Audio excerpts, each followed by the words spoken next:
All right, so here we are. Here we are. Born. Well, actually, that doesn't have a place in what I've been playing with today. So I've been playing around with. Ooh, I should probably save that in case it crashes. Yeah? Save as sci-fi setting.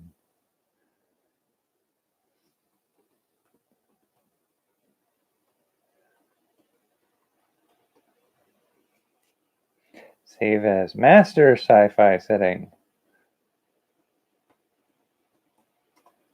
Because that's the big one right there. All right, so pull that back down. All right, so I had a good chunk of today, last night and today, honestly, playing around with building this master sci-fi setting. So we've got 1, 2, 3, 4.5-ish. I think if I play with it a little more, I can get it down to 3 or 4 overall major settings. And so what I have here is 1, 2, 3, like a setting that has a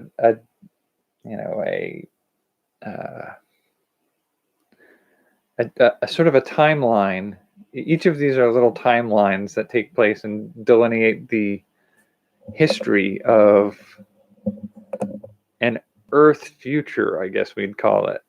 So like one of them starts with a sort of like a RoboCop kind of setting and ends with Terminator and Matrix kind of stuff. And it's got 1, 2, 3, 4, 5, 6, 7, 8, 9, 10, 11, 12, 13 or 14 individual variants on common sci-fi things.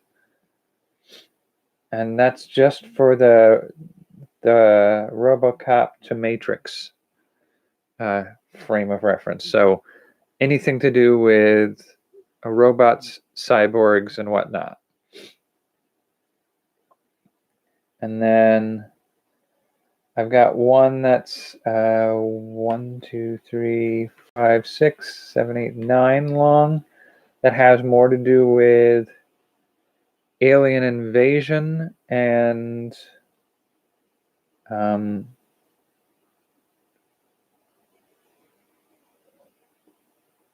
attempts to overthrow a conquered Earth situation. And then the third one is 1, 2, 3, 4, 5, 6, 7, 8. And it starts with a slightly different genre, sort of like a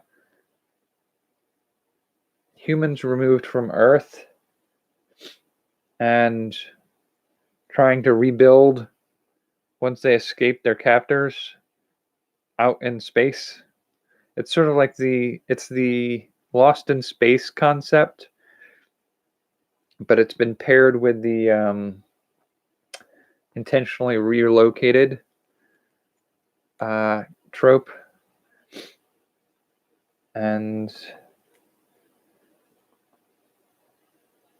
yeah, so the alien invasion one actually ends up going down towards the Star Trek theme, whereas down here I have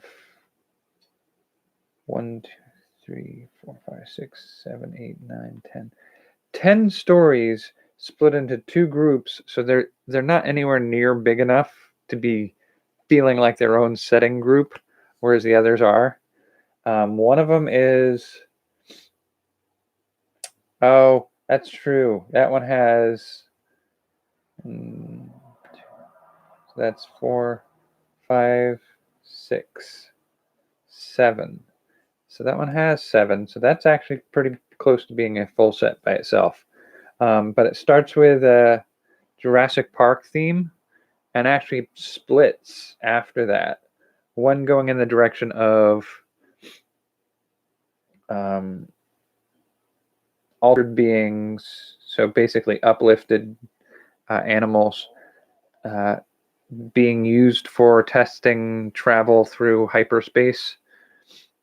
And that sets in motion an establishment of a whole nother world with uplifted species that end up becoming something else for subsequent paths along that way. But back on the main Earth, you have upgraded engineered humans for the next two stories in that sequence, and they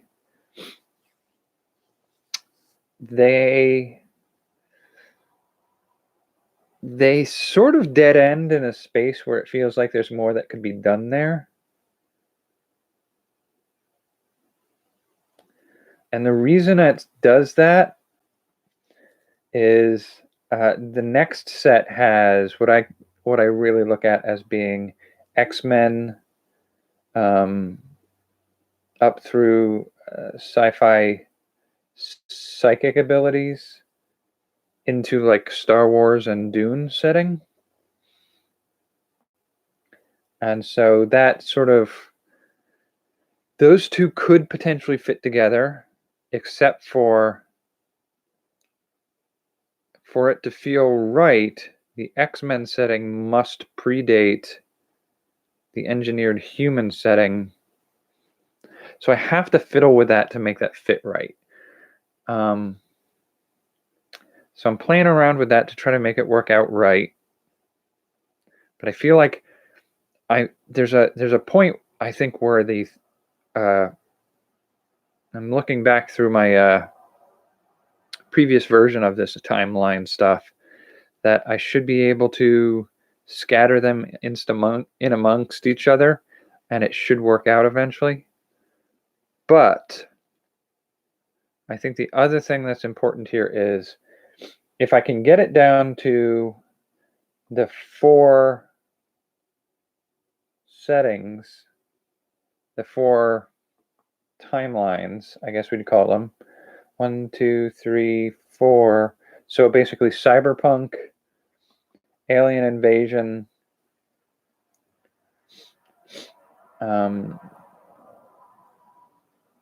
Lost in Space, I guess we'd call it, and then this superhuman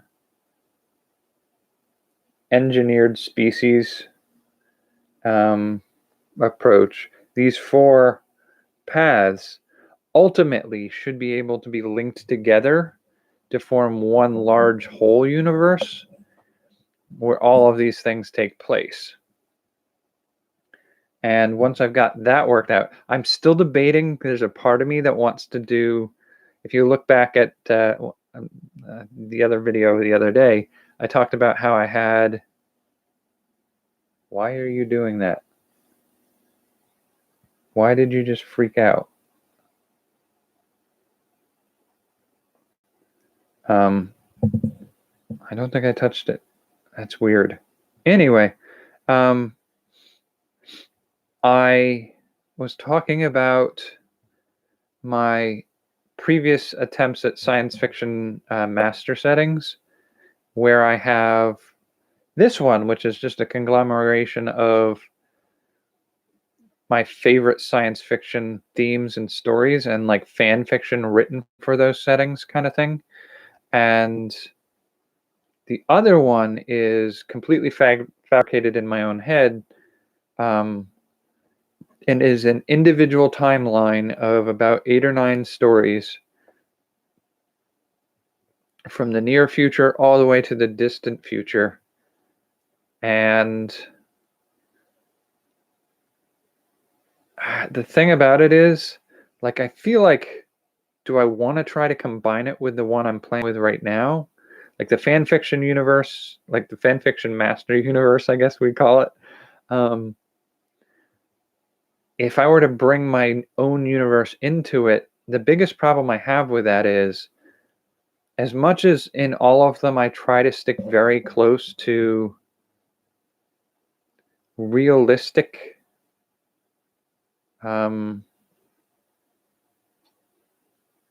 scienciness.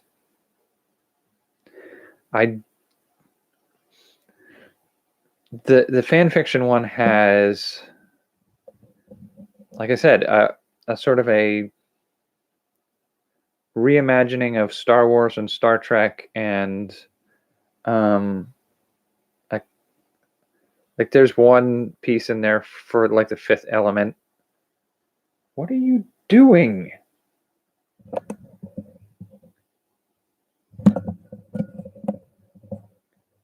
My microphone keeps telling me it's adjusting its own volume for random purposes. I don't know what's going on with that, so hopefully it's not messing too much with my audio. But anyway, I'm looking at the possibility of combining the universes, except for the fact that my fan fiction universe approach makes room for psychic abilities and superpower kind of concepts. Okay. But my created universe doesn't. Like, that's too supernatural science for what I'm going for that.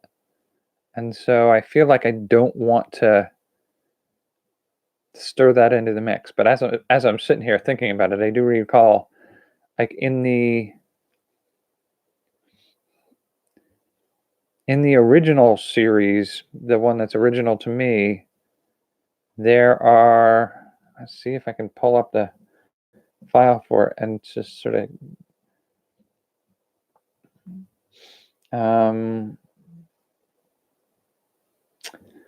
they're building life on Titan, so they're fabricating a cold climate species. Rebels from Mars. First contact with a humanoid. First contact by humans with an alien race. Would you please stop? Stop adjusting the volume at random.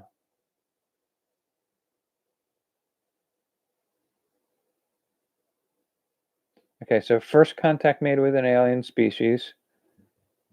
And then they inform us that there's another species out there that are wiping out all other species in the galaxy. And after that, the oncoming species that's going to wipe us out is headed towards Earth system. So we generate some escape ships, and some of them don't quite get away, and people get split up, and it's the story of each of those ships and the hundreds of years that pass as they travel through space, trying to escape what's chasing them, or fight back, or resettle a new section of space. And then get into a little bit more of the unusual aspects. We have a species that can inhabit the bodies of the dead and reanimate them as a symbiotic relationship. So there's that one. And then there's some assimilation of species by another species, and then the freeing of them. The alien species that contacts us first has sort of an ability to connect. They have tendrils that allow them to connect to technology easier. And so it's almost like plugging their brains into the computer. A war that comes to an end, nothing special there. Generation ships, Titan refugees. An aspect of the Titan characters is because they're Cold World people, we look like we're on fire because we're generating so much more heat than they are. So there is a little bit of like a supernatural element, a look to it, but it's still very science-based. And then as we get towards the end of this timeline, there's an aspect that I've just sort of thrown into this universe that I didn't really just throw it in. It's sort of part of the point of the universe, but it's that throughout all of these story pieces, you have generation ships, slower than light travel. And as we get towards the last two phases of the story of that universe, it's the beginning awareness of possibility of faster than light travel made possible by exotic matter. And so it's just sort of like a weird substance that I made up, and it doesn't exist. It has very certain properties. And when I built this universe, I also included in it the possibility that at that last phase of story, you have the character from the very first story in that timeline who's been in stasis being revived, and he's brought into a world with multiple humanoid aliens who, in fact, most of them are descended from humanity. And among those humanoid species, there are some people who have manifest the ability of what looks like psychokinesis, the ability to move things with their mind or affect them with their mind.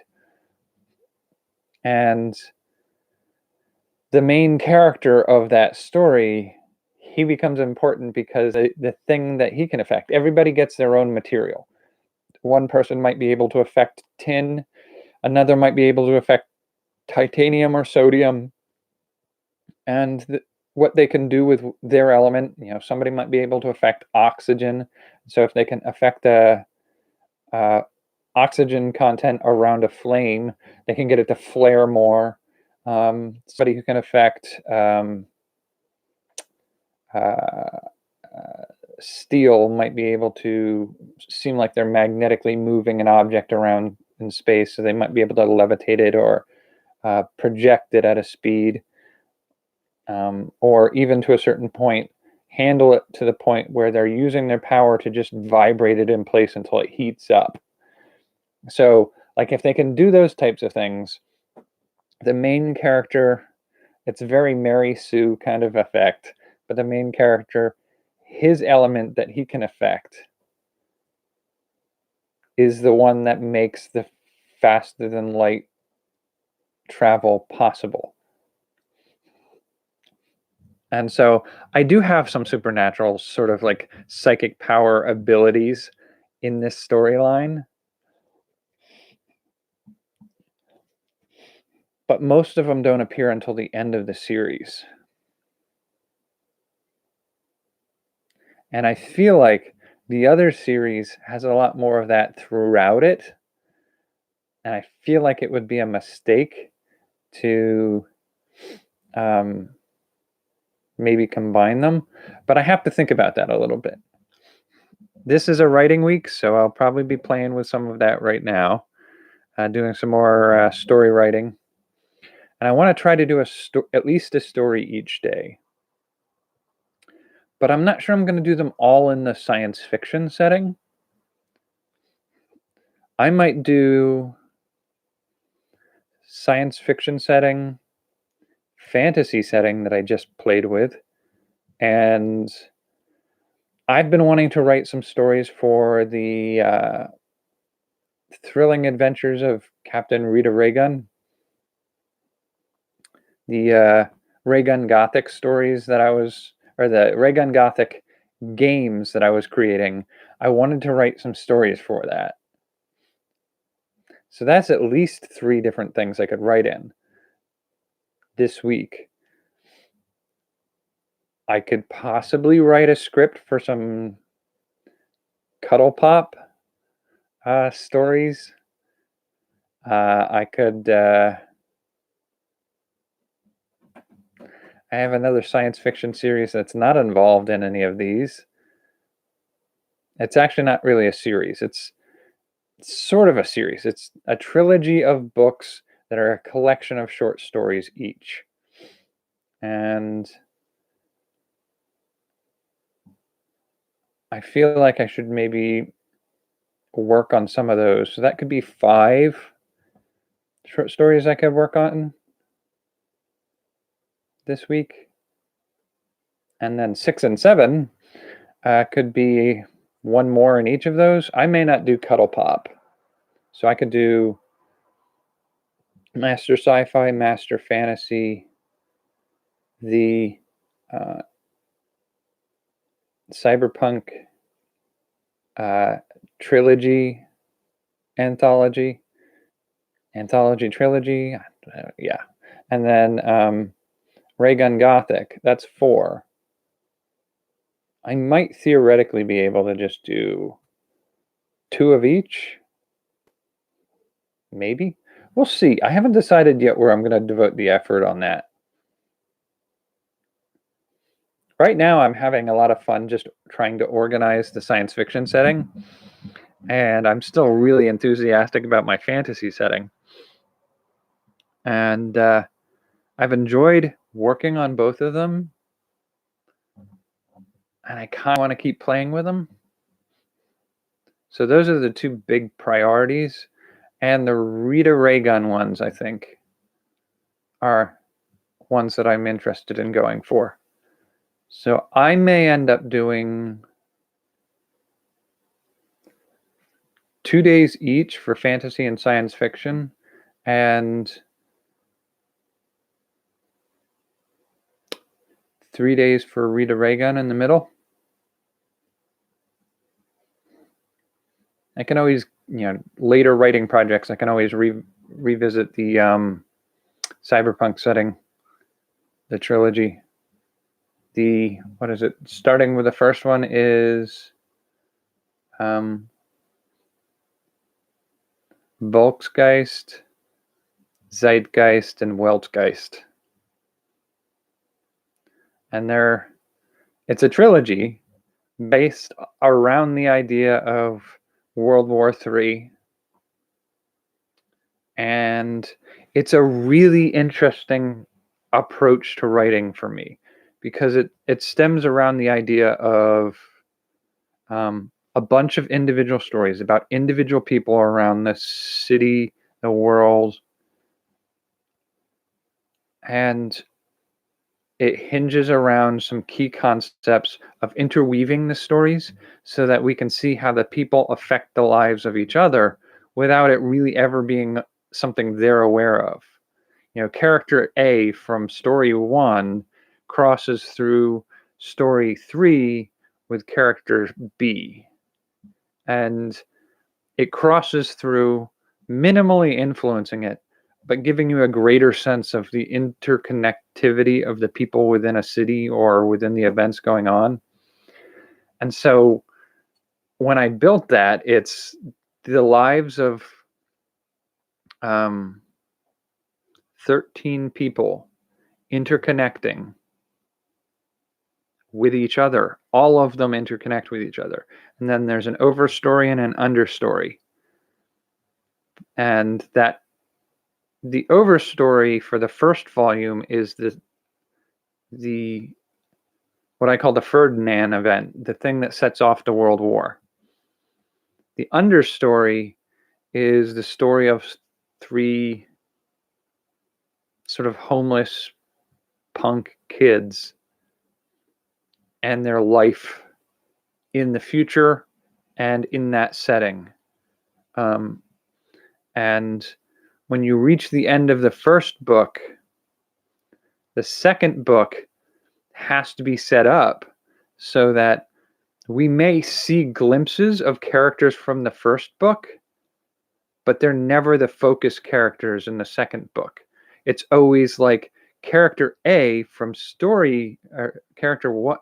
Yeah, story one, character A shows up in volume 2 and story 5 with character F,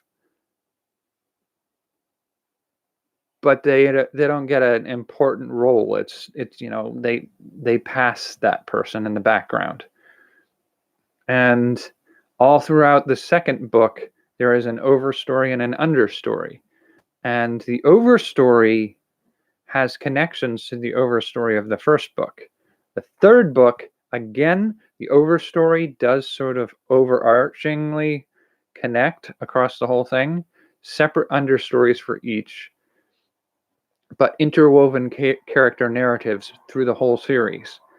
And so that one really needs to be taken carefully and thought out strategically to make all the pieces fit right.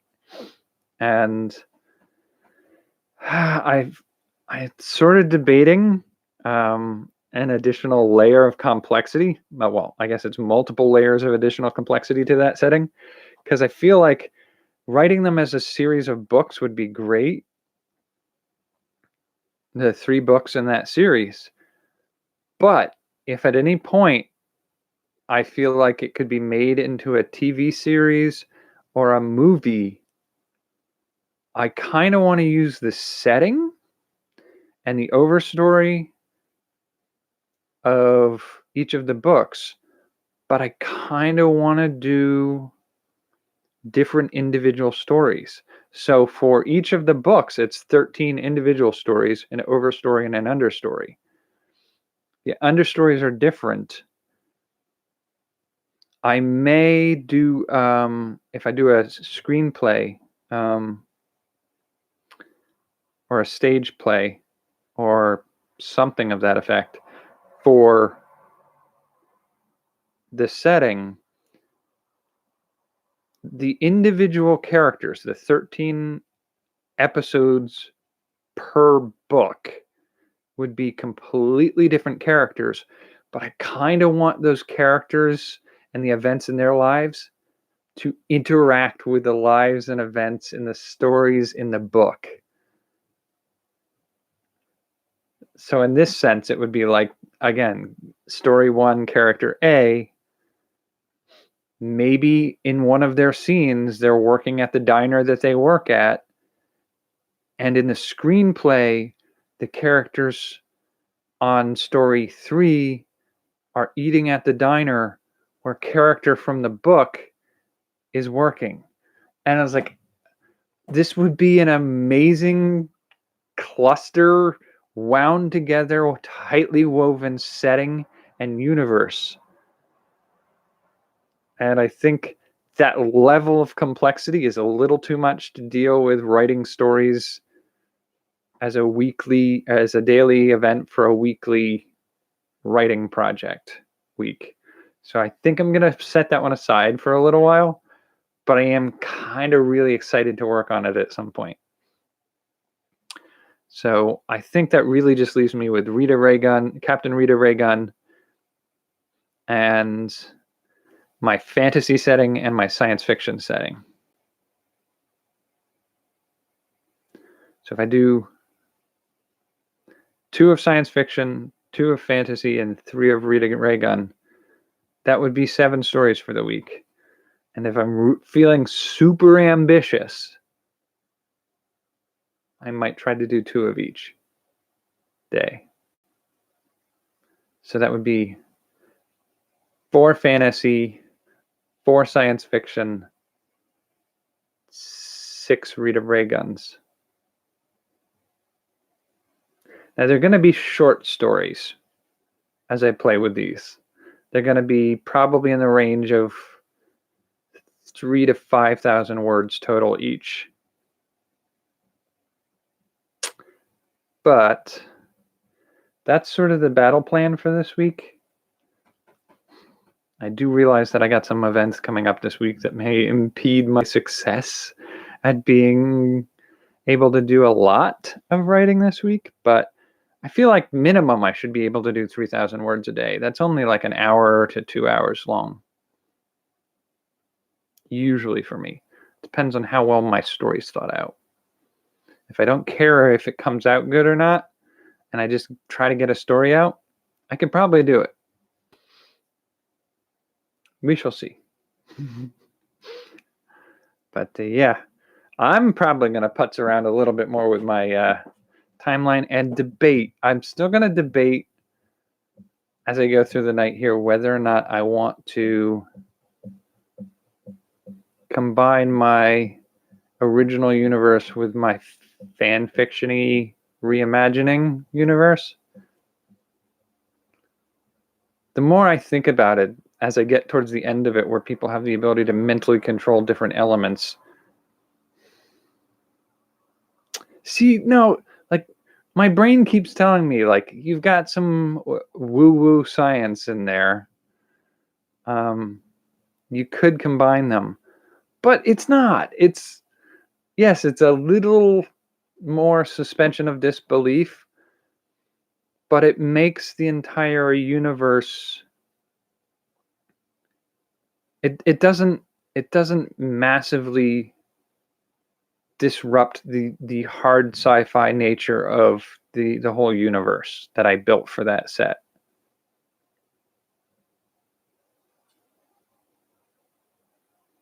Because I mean, there's not a lot of nobody's using faster than light speed.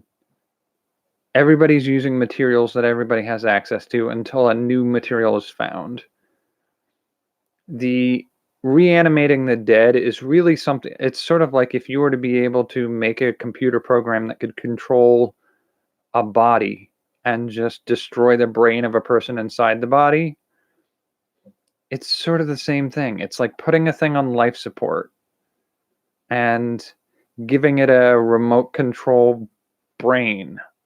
At this point, though, the creature that inserts itself into the body of a dead person does everything it needs to life support the organism, and it acts as a second brain for the brain dead body. So it's not possession. It's not ooky spooky unscientific approach to the topic. And at no point in the series do I ever really deviate from things that, as far as we can tell, are entirely possible.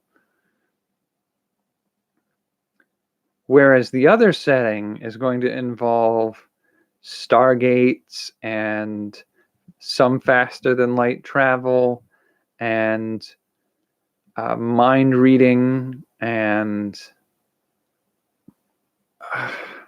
it's still largely focused on being fairly hard sci-fi, but it plays a little loose with some of the rules for the sake of storytelling. And so I think that's where the two different universes really feel like they shouldn't be combined. Because maybe it's me being a snob, but I feel like my original setting would be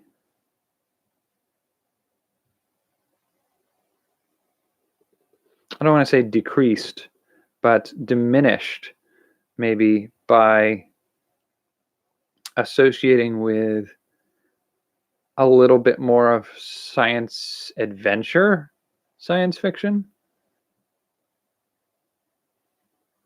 And like just at the very edges of that science fiction setting, there's a little bit of science fantasy, whereas in my original setting, I should probably name them so it's easier to keep track of. In my original creation setting, the goal is to never really have science fantasy elements. I breach close to it with a special element that allows you to move at faster than light speeds, and with an ability to affect one's environment with one's mind.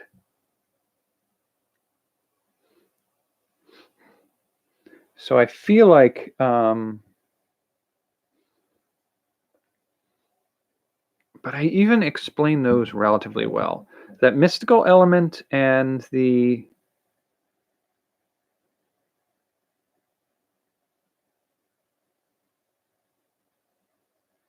mind powers approach are as deviant as I get from hard sci-fi. And depending on how I handle the mystical element, I can bring it closer to real science. And the mind over matter stuff,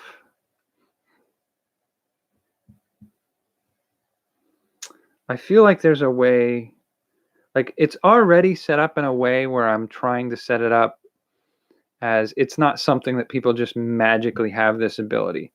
It has to be something that's instigated. It's like getting an implant. So something that lets you affect objects in your environment has to be done to you. And I feel like if I plan that out accordingly, it doesn't have to seem supernatural. It can seem very plausible. So I think that's too hard sci-fi to really mix that universe with the one I'm playing with right now. So I think I'll just keep them separate.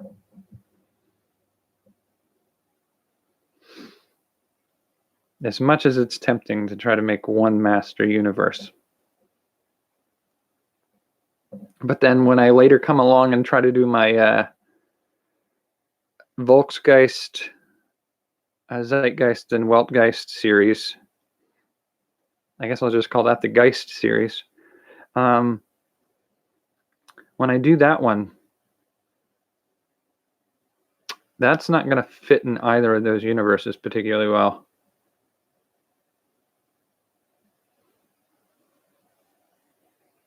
Hold on. Well, it might actually fit with my hard sci-fi. If I play it right, it might actually hit my hard sci-fi fairly well.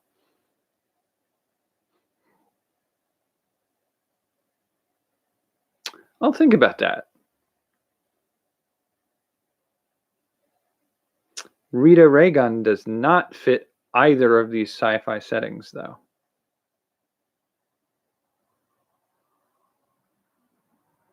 I'm realizing I've got a big cluster of a lot of things, and it's fun to consolidate them, but I won't be able to do it for all of them.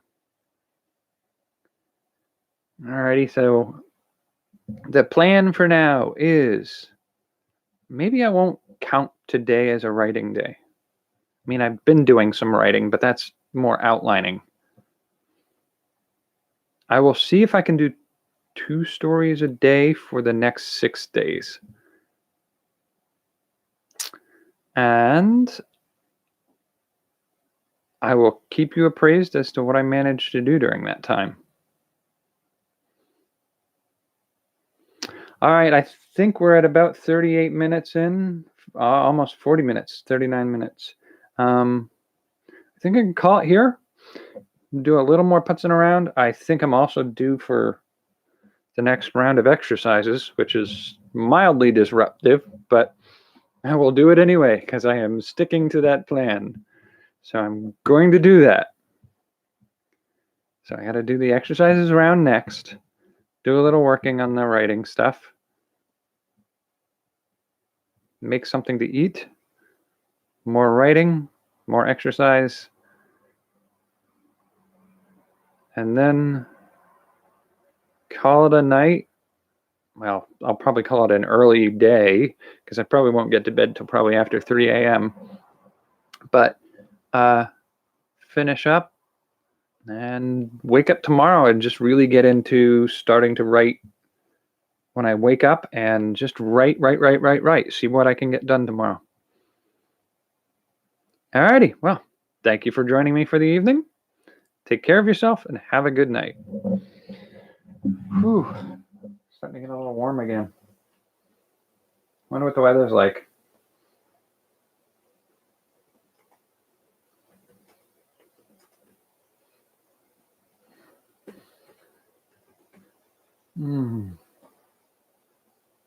Ow. It's an awkward position to sit in too long. I need something with a back.